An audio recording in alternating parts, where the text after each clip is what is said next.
I fell in love with basketball because you could play by yourself. And growing up in New York City, believe it or not, there was only one basketball court, and it was always taken, and you had to wait for games. When I moved to New Jersey for high school, there were nothing but courts all over the place, and you could play by yourself, you could work on your game, and that's all she wrote. You could find people to play anywhere. Hi, I'm Bob Heck, former head coach of the Phoenixville girls team, currently assistant coach at Owen J. Roberts, and the president of Steel City Displays. My experience in Switzerland was wonderful.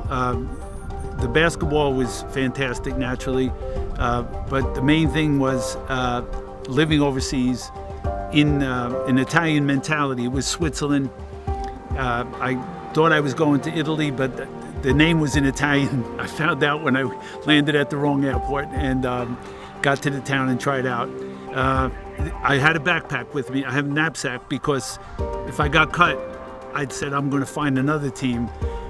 But I was the first team I tried out for. I made it, and I stayed in Lugano, Switzerland for 10 years. There were American coaches on certain other teams that I played against, and I became friends with them. They went back to the States after maybe 6 or 7 years, and when I came back, I had signed up to be a teacher and a basketball coach in Long Island through, writing ahead, I'm coming back home. And they said, you got to talk to us before you do that. Told me to meet with them immediately, come into the city. I went up to the skyscraper. There they were, dressed in three-piece suits. I knew them well. They said, Bob, you cannot live on $10,000 in New York City area. You have to make money, you have to sell. And they convinced me at that time. And my only question then, would I be allowed to coach? And their famous line to me was, Bob, you're a commission salesperson. You could do what you want.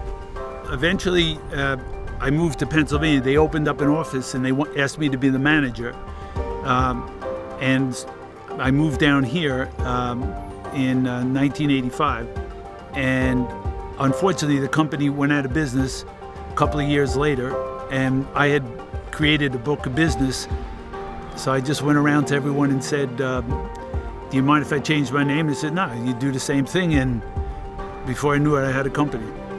Steel City Displays is a full-service exhibit house, which means that you build exhibits, you design the exhibits, you build them, you can ship them, you can set them up, and you can store them. So you do many different facets. We also do museums and lobby displays, which is called brand experiences. And a custom shop. We do all sorts of things. We did outdoor signage on the French Creek. There's all our signs are down there, and and that's another way to be involved with the community. We work a lot with the nonprofits on helping them with their signage. This has been a Voxy Pop Spotlight. I should look at you. Sorry. This has been a Voxy Pop Spotlight.